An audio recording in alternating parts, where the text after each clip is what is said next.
Pruning roses is probably the scariest and most stressful topic when it comes to rose growing, but I'm here to tell you that it isn't that hard and it shouldn't be stressful. Hi, Jeff the Therosedude here, and in this video we'll be going over pruning roses. The most important thing that you can do is going in with the right mindset. You're not going to permanently damage your rose if you follow these basic principles. It's really difficult to kill a rose because you pruned wrong. So just get that out of your head, you'll be fine. Now before you get started, there's a couple things that you'll need.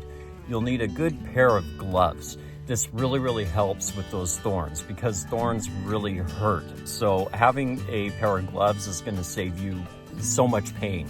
You also want to make sure that you have a good clean pair of pruners. One that is bypassed, so the blades pass each other, and what that's going to do is it's going to make clean cuts on the canes and it'll prevent crushing them. If you have larger canes, investing in a larger pair that gives you more leverage and it can cut into the larger canes will really be beneficial for you as well. And when it comes to pruning, you want to know when the best time to prune is. Usually it's done in the late winter to the early spring. You want to make sure that you are past the danger of any hard frost or any prolonged frosts. A lot of people will prune in the fall, and that's actually not the best time. The only time that you want to be pruning in the fall is if you have really tall canes that are in danger of high winds or heavy snow that can break off during the winter. Okay, so now to the pruning part. The first thing that we want to do is bring the height of the rose down. Usually it's about 1/3, and that's a good start. So what we're going to do is we're just going to cut the rose down to 1/3, and I'm going to get up here and show you. I'm going to cut everything down to about this level, and that gives a good starting area for me to work with the rose and see what I need to do from there.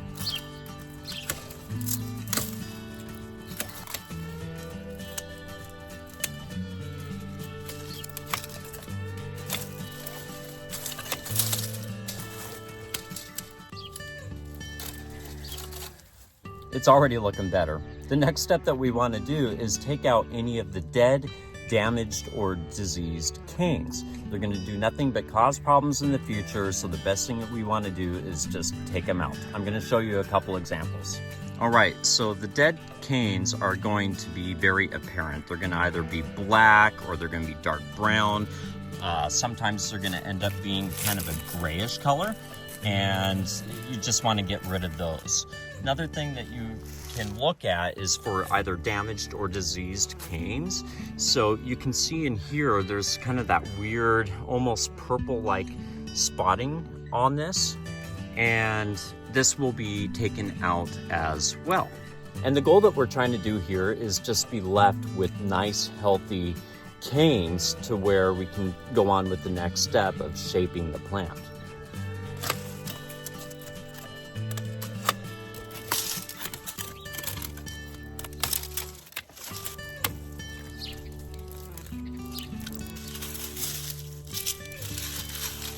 All right, so now that we got all the dead wood out of the way, we are left with nice, healthy canes. So the next thing that we want to do is take out any canes that are going in the center of the bush. We want to keep the center open and have good airflow and a lot of sun in there. And that prevents a lot of fungal disease.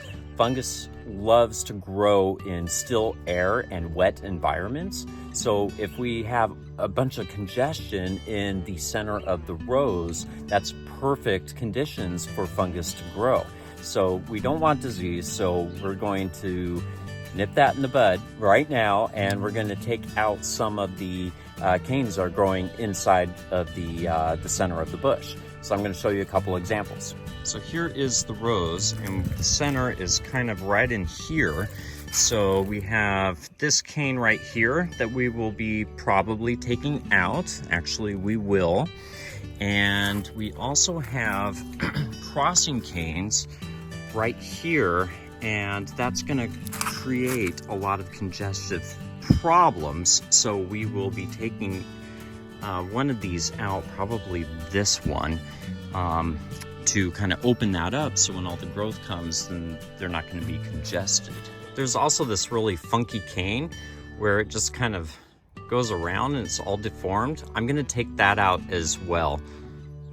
And it looks like I have a little helper here.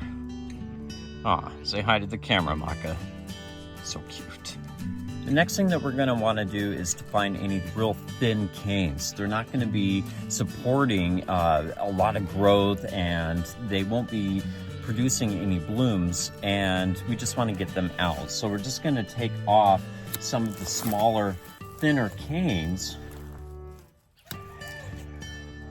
just like that. All right, so we're almost done.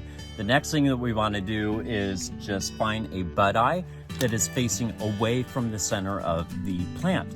What that's going to do is that new cane that's going to come out is going to grow away and keep that nice open airflow in the center of the plant. You can tell with the bud eye because you'll see either growth coming straight out of it, or see if I can find one here. You'll see kind of a knob like that. See if I can get in focus. And that's where the new growth is going to come out of. If you pay attention in the summer, where the leaves are, the node is going to be right above where the leaves are growing. So a really good example is that I have a bud eye here that will be growing in towards the center of the plant. But just below it on the other side, I have another bud that's going to be growing away from the center of the plant. So I'm going to cut right there, and that's a perfect cut. All right, and this is the final result. It looks like I was really harsh on it, and I was a little bit. We had a really hard winter, and I had a lot of damage and dieback from the freezing temperatures. But this rose is going to be just fine. It's going to grow beautiful, and it's going to give me a lot of blooms. And the only thing that we'll want to do is we'll want to clean up around the base of the plant, get some of the leaves away from it, any of the cut stems, because we don't want to cut ourselves on the thorns later this year. We're going to add a layer of mulch on here, and we are good to go with this. And remember that this is not the only time of the year that you're going to be pruning. Anytime that you deadhead your rose, you're essentially pruning it. So if you are still a little unsure, then do a little bit of a lighter pruning and read your rose. See how your rose responds to your pruning, how it grows. And the more that you prune, the more confident and comfortable you'll be with it. Don't expect to be a pro at pruning. I'm still not a pro, and I've been doing this for over 20 years. And I'm constantly learning, but I'm a lot more comfortable in the cuts that I'm making. And like I said before, it is really, really hard to permanently damage your rose when pruning. A lot of people think that they've killed their rose because they cut it back too far. And all it's going to do is just rejuvenate new growth, and you're going to end up getting beautiful roses this year. So over time, you'll get a lot better, I promise you. And because I had a really, really hard winter, we reached record lows beyond. I did have to prune really hard and low to the ground. And I'm going to actually show you one of the roses that I pruned earlier that is almost directly to the ground. But I didn't kill it, and it's going to be just fine. And in a few months, it's not even going to look like I had pruned it that far down. So let me go ahead and show you that rose. All right, and here it is. And as you can see, it is not that far up from the ground. It was pruned very, very hard, but it has new growth, so it didn't die from the winter cold, and it's going to do just fine this year. So hopefully you should feel a lot more confident going out and pruning your roses. Make sure that you subscribe, because I also will be putting out a video on how to prune climbing roses and old garden roses that bloom once a year, because they do require a little bit of a different kind of pruning. But in this video, we covered the pruning for most common roses, all of your hybrid teas, your floribundas, miniature roses even, to get you started. Any rose that continually blooms throughout the year, this is how you prune your roses. So yeah, keep an eye out on those next videos, and I will talk to you later. Have fun with your roses.